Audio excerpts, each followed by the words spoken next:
أفضل الصلاة وأتم التسليم على سيدنا وحبيبنا ومولانا محمد وعلى آله وأصحابه أجمعين. اللهم علمنا ما ينفعنا وانفعنا بما علمتنا وزدنا علما وعملا وفقها في الدين يا رب العالمين، وألحقنا بعبادك الصالحين آمين يا رب العالمين. يقول الله عز وجل: ومن آياته أن خلق لكم من أنفسكم أزواجا لتسكنوا إليها وجعل بينكم مودة ورحمة إن في ذلك لآيات لقوم يتفكرون. أما بعد, we continue inshallah on the chapter of marriage, on the hadith on marriage from Kitab Targheeb of Tarheeb of Hafiz Al-Munthiri, one of the greatest muhaddithin of the 6th century. We stopped on this hadith. وعن ثوبان رضي الله تعالى عنه قال: لما نزلت والذين يكنزون الذهب والفضة ولا ينفقونها إلى آخر الآية، قال: كنا مع رسول الله صلى الله عليه وسلم في بعض أسفاره، فقال بعض أصحابه: أنزلت في الذهب والفضة، لو علمنا أي المال خير فنتخذه. فقال: أفضله لسان ذاكر وقلب شاكر وزوجة مؤمنة تعينه على إيمانه. رواه ابن ماجه والترمذي وقال حديث حسن. This hadith is narrated in Ibn Majah, Tirmidhi, and the grade of the hadith is Hasan, on the authority of Thawban radiallahu anhu, when the verse came down regarding those who hoard wealth, those who gather wealth, keep wealth to themselves without giving zakat on that wealth. A person that does not give zakat, his wealth becomes a burden on him, especially on the Day of Judgment.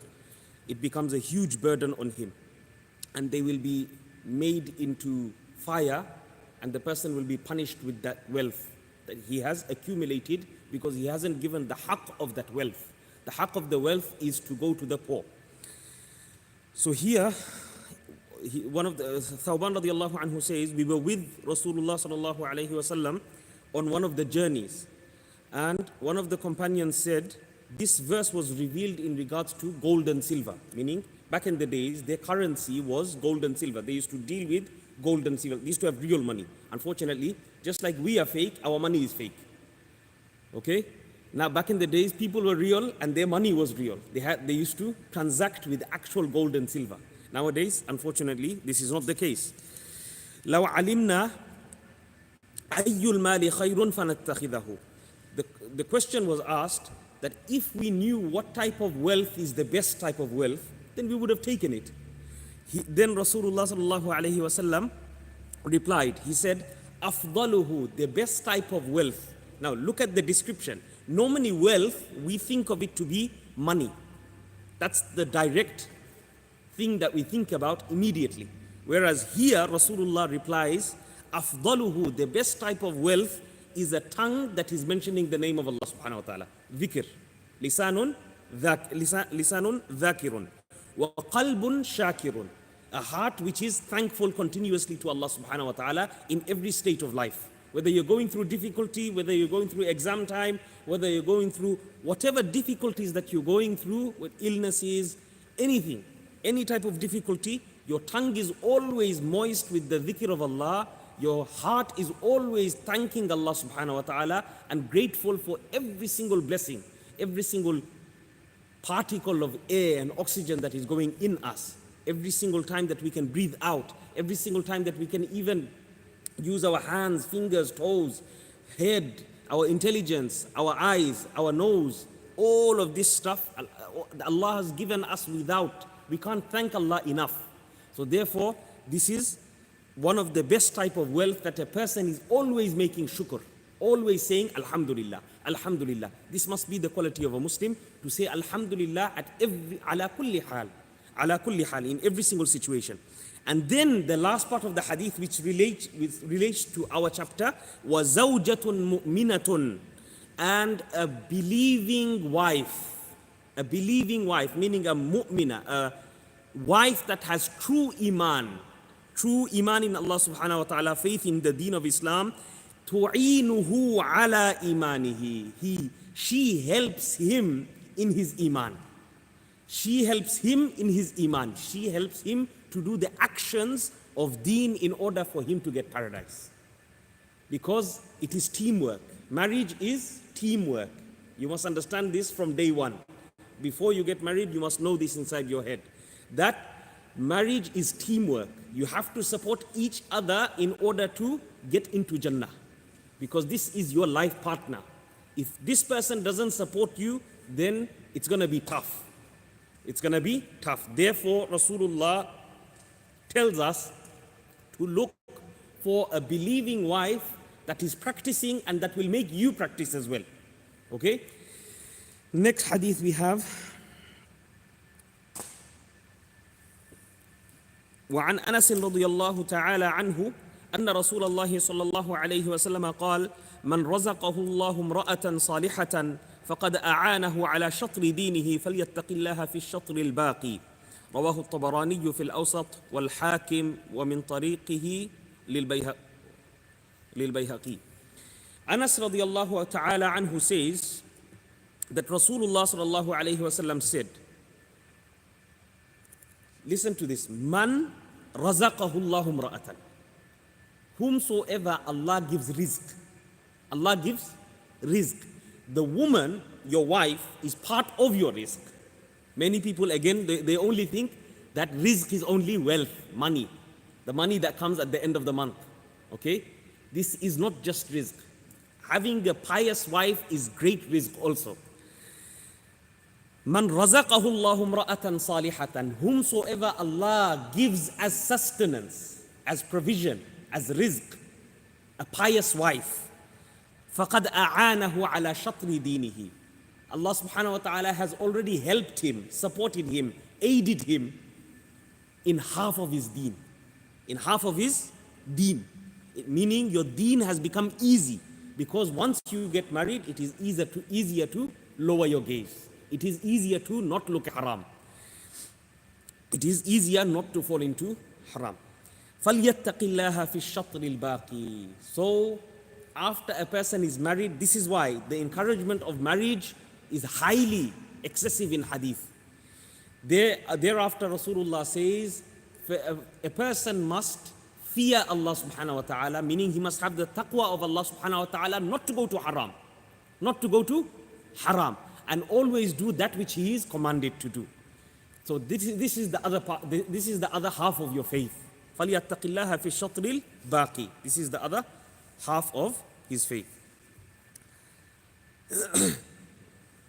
وعن أبي هريرة رضي الله تعالى عنه قال قال رسول الله صلى الله عليه وسلم ثلاثة حق على الله عونهم المجاهد في سبيل الله والمكاتب الذي يريد الأداء والناكح الذي يريد العفاف رواه الترمذي واللفظ له وقال حديث حسن صحيح وابن حبان في صحيحه والحاكم وقال صحيح على شرط مسلم. Here, this hadith has been authenticated by three of the greatest scholars of muhaddithin. Here Abu Hurairah radiallahu anhu says, Rasulullah sallallahu alayhi wasallam said, three types of people that Allah subhanahu wa ta'ala, it is a right upon Allah subhanahu wa ta'ala to help them. Who are these three types of people? The first one is the mujahid fi sabilillah. Those who are fighting for the sake of Allah subhanahu wa ta'ala, like in Palestine. Second one, wal mukatibul ladhi yuridul ada. Second one, whom Allah subhanahu wa ta'ala's help is with. It is a right upon Allah subhanahu wa ta'ala to help these three people. First one is mujahid fi sabilillah. Second one is mukatib. Mukatib is a slave that has made a contract with his master. Nowadays, this doesn't exist anymore. But back in the days when slavery was there, this was one of the way to get out of slavery. Okay, the slave would make a contract with the master. He'd say, "I would give you this amount of money, and until I pay you off, let's say 10,000 pounds or something. After I give you that 10,000 pounds, I'm free." So the master agrees, and alhamdulillah, freedom is sought that way. That's one way of freedom. So it's a slow process of slavery to come to an end. Okay, so that's the second one. Let's not go out of the topic. Third person whom the help of Allah subhanahu wa ta'ala is with is the person who intends to get married. Nakih here refers to intends to get married in order to save his private parts, in order to protect his chastity. Okay? In order to protect his chastity. This is the third person that Allah subhanahu wa ta'ala will surely help him, aid him, support him.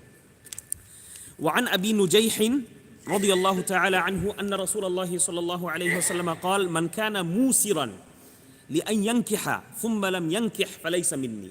Subhanallah. This is a very severe warning. رواه الطبراني بإسناد حسن والبيهقي. Abu Nujayh, he reports from Rasulullah sallallahu alayhi wasallam radiyallahu anhu, from Rasulullah sallallahu alayhi wasallam, whoever has got the means, musir means, literally means rich. Whoever is rich. Whoever is rich and does not get married is not from me. This is a clear warning and threat from Rasulullah that you have the money to sustain a marriage, but you are still not getting married, then you are not from my ummah. This is not to say that a person becomes a kafir, no. If a person chooses not to get married, that's his choice. But this is a warning to a person who can sustain a marriage, but chooses not to go into a marriage. Because marriage is the sunnah of all the Anbiya alayhimus salam. Then the next hadith, I'll give you the summary, the crux of it. It is on the authority of Anas radiyallahu anhu, and it is found in Bukhari and Muslim. Here, three Sahabas came. They came to, and they investigated. They said, what does Rasulullah do? What are his actions? So it was mentioned that he prays at night, he fasts during the day, and he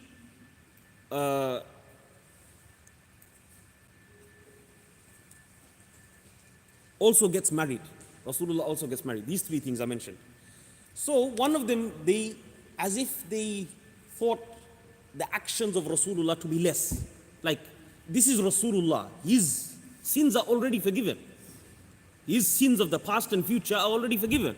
So we have to do way more than what Rasulullah does. Now, in order to do that, what did they say? One said, I will fast and I won't break the fast. Meaning I will continue to fast. Every single day I'll continue to fast. Non-stop. Another one said, I will pray and I will continue to pray all the time. Meaning all night I will never miss my tahajjud prayer. Isha to Fajr, continuously I'll pray. Every single night. And the other one said, I'll continuously fast every single day. And another one said, A'tazilun nisa fala atazawwaj. I will stay away from women and I will not get married.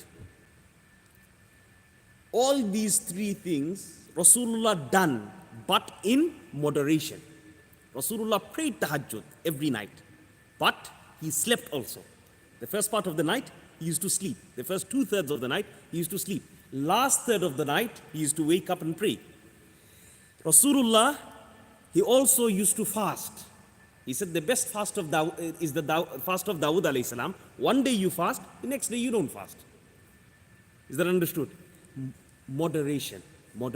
This is the best type of fast, but Rasulullah's sunnah was to fast on Mondays and Thursdays. Stick to the sunnah, easier for our health, easier on your body, less stress on your body. And the last one, Rasulullah says, Antumul ladhina qultum kadha wa kadha, you are the ones that said this statement and that statement. Inni la akhshakum lillah. I am the one that is most fearful of Allah subhanahu wa ta'ala. You cannot be more fearful than me towards Allah subhanahu wa ta'ala. I am more fearful than any of you, Sahabi. Wa atqakum lahu. I have the most amount of taqwa towards Allah subhanahu wa ta'ala. Asumu wa uftir. I fast and I break fast. Usalli wa arqud. I pray and I sleep. Wa atazawwajun nisa. I also marry women. This is the part of the hadith which is relating to our chapter of marriage. I also marry women. Then he says the last clause, which is the most important clause here. فَمَنْ رَغِبَ عَنْ سُنَّتِي فَلَيْسَ مِنِّي. Whoever goes against, turns away from my sunnah is not from me, is not from my ummah. You understand how severe this threat is?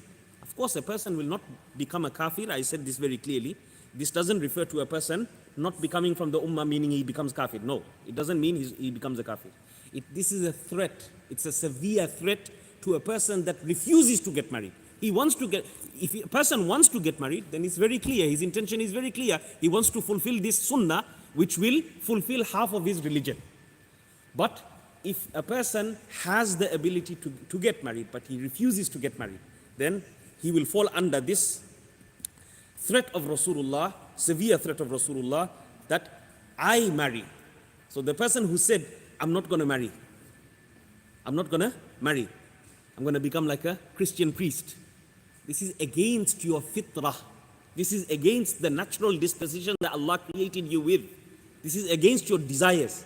Allah gave a halal way to fulfill your desires, and you'll be rewarded for that. You'll be rewarded every single time that you spend time with your wife. This sometimes when you get older, you don't realize this. When you get into your 40s and 50s, you start overlooking these small aspects, and then the marriage crumbles. So many marriages start crumbling. This is very important. I said this in last week's khutbah in Rochdale. Last week I was in Rochdale, alhamdulillah. That Ibn Abbas radiallahu anhu, one of the greatest mufassirs of the Sahaba, everyone knows. Ibn Abbas radiallahu anhu, he used to say, just like I like my wife to beautify herself for me, I beautify myself for her. So when it comes to body odor, when it comes to attar, when it comes to perfuming yourself, when it comes to brushing your teeth, miswak, all of those things, hygiene is absolute, extremely important. Extremely important. Not just for the woman, for the man also. For the man also. Okay? Jazakumullahu khairan. We'll stop here inshallah. This hadith is in Bukhari and Muslim. Subhanakallahumma wa bihamdika nashhadu an la ilaha illa anta nastaghfiruka wa natubu ilayk.